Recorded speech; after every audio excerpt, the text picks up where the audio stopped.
All right, ladies and gentlemen, 10-6, we are putting everything together. We're going to take all four conic sections, the parabola, the ellipse, the circle, and the hyperbola, and we're going to figure out which one's which, and we're going to work on graphing them. So, first off, let's take a look at the actual conic sections. Conic section does come from a double-sided cone, and the way you get these is if you take that double-sided cone and you slice it on an angle, you can see here that's your parabola. If you slice it so it's parallel with the top and bottom, that's your circle. Slice it all the way through a cone on an angle, that would be your ellipse. And if you slice it straight up and down through both cones, that's where the hyperbola comes from. This box here, this is a refresher of your standard forms of the equation. So we have the parabola, we have the circle, we have the ellipse, and we have the hyperbola. Today we're going to take a big look at the standard form or the general form and converting back and forth between the two. So the general form is going to look something like this. It's going to look big and it's going to look ugly. Ax squared plus bxy plus cy squared plus dx plus ey plus f equals 0, where a, b, and c are not all 0. So there can be 1 or 2 0, but they're not all 0. Now, simply looking at this equation, we can figure out which type of conic section that we have. So for instance, if A is 0 or C is 0, so A or C, one or the other, but not both is 0, that's your parabola. If A equals C, that's your circle. If A and C have the same sign, and A does not equal C. So if they're both positive or both negative and they're different numbers, that's your ellipse. And finally, if A and C have opposite signs, that is your hyperbola. All right? So let's take a look at what we have here in the first problem. Without writing the equation in standard form, state whether the graph of 3y squared minus x squared minus 9 equals 0 is a parabola, circle, ellipse, or hyperbola. So the thing you're looking for is the x squared and the y squared. If they're both there, the parabola's out. So I know it's not a parabola. Next one, circle. In order for it to be a circle, the coefficient in front of the square terms have to be the same. They're not. That's out. Which means you're now down to a hyperbola or an ellipse. An ellipse occurs if this value and this value, the numbers in front of x squared and y squared, have the same sign. It's a hyperbola if they're opposite. And in this case, since y squared has a positive 3, x squared has a negative 1, they have opposite signs, which means the big winner here is the hyperbola. Alright, number 2, without writing the equation in standard form, state whether the graph of 2x squared plus 2y squared plus 16x minus 20y equals negative 32 is a parabola, circle, ellipse, or hyperbola. Again, I find the squares. X squared and y squared. Both there, not a parabola. 2, 2. Both of these values are the same number. If that is exactly the same number, that means we have a circle. Same question. This time, equation y squared minus 2x minus 4y plus 10 equals 0. As I analyze this equation, I notice, hey, there's a y squared, but where's my x squared? There is no x squared. If you only have one square means the other one is 0, which means this has to be a parabola. Without writing the equation in standard form, figure out whether 2y squared minus x squared plus 16 equals 0 is a parabola, circle, ellipse, or hyperbola. Again, I see both squares here, not a parabola. Different values, not a circle. Positive 2, negative 1, different signs equals hyperbola.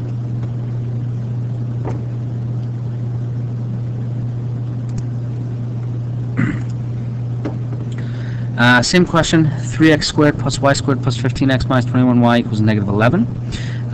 X squared, y squared, both there, not a parabola. 3, positive 1, not a circle. Positive 3, positive 1. Different numbers, same sign. Different numbers, same sign means ellipse.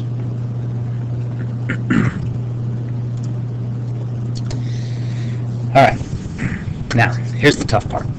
They're going to give me the equation in standard form, or sorry, in general form.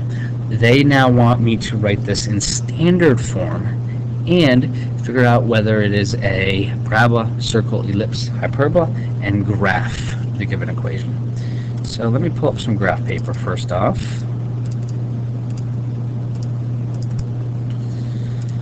Okay, here's my graph paper. First thing, let's try to get this into, figure out which one we're looking at. So if I take what I have, let's put it all on one side.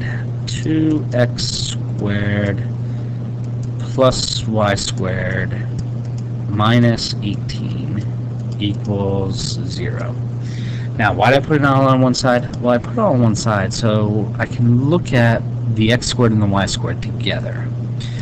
So first off, x squared, y squared together, not a parabola, that's out. Positive 2, positive 1, not a circle, that's out. Positive, positive means this has to be an ellipse. So I'm graphing an ellipse.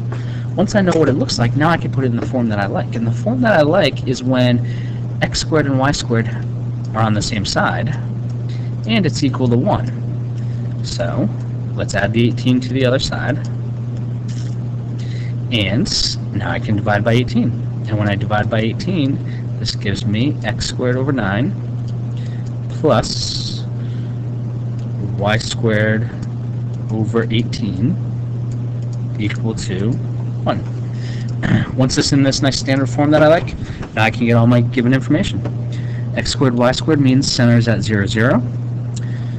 The bigger value here is y, which means this has to be a vertical ellipse. So this number is b squared, which means b has to be 3. This number then becomes a squared, which is the square root of 18. So when I graph this, a represents how far up I go, since it's under the y. So square root of 18, a little bit bigger than 4, not quite 5. So right about there. Same thing down. Right about there. The b is my 3, so that's how far in the minor axis that I go. So 3 units this way, 3 units this way.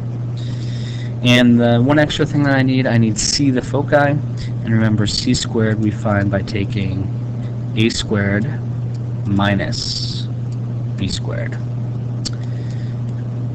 A squared minus b squared is 18 minus 9. Keep in mind, this is b squared, this is a squared. A is always the bigger number in the ellipse, which means c squared is 9 and c has to be 3.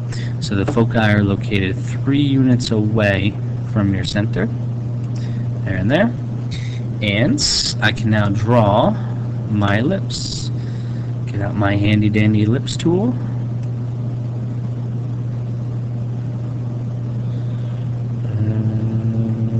Looks pretty close there. Slide it over. A little bit short. Let's see if I can extend this. There we go. And there's our ellipse.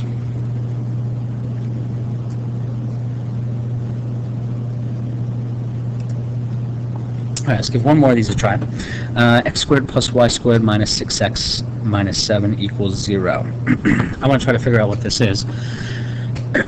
First off, so x squared, y squared, not a parabola. Positive 1, positive 1. Ooh, same number means not an ellipse, not a hyperbola. Got to be a circle. Now, once I know it's a circle, now I try to make it look like a circle. And the big thing I notice here is there's an x squared and there's an x, which means we are completing the square. X squared minus 6x. Remember, to complete the square, we take the b term, divide it by 2, and square it. So 6 divided by 2 gives me 3. Square it, we get 9. And remember, if you add 9 to one side, you have to add 9 to the other side as well. So finishing off my equation, I then have plus y squared minus 7. Now, the whole reason for completing the square is these three terms are now going to factor, and they factor nicely into x minus 3 squared plus the y squared, which I bring down. The number 7, I'm going to add that to the other side, which gives me a 16 over here. And if you remember back from circles, this then means your center is located at a positive 3, 0, and your radius is located at the square root of this number, which is 4.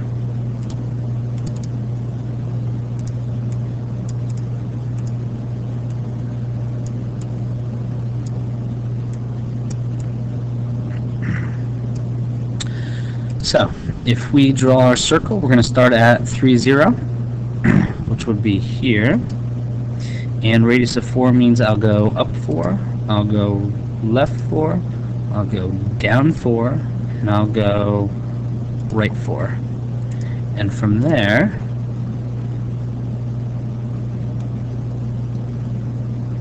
we make our circle.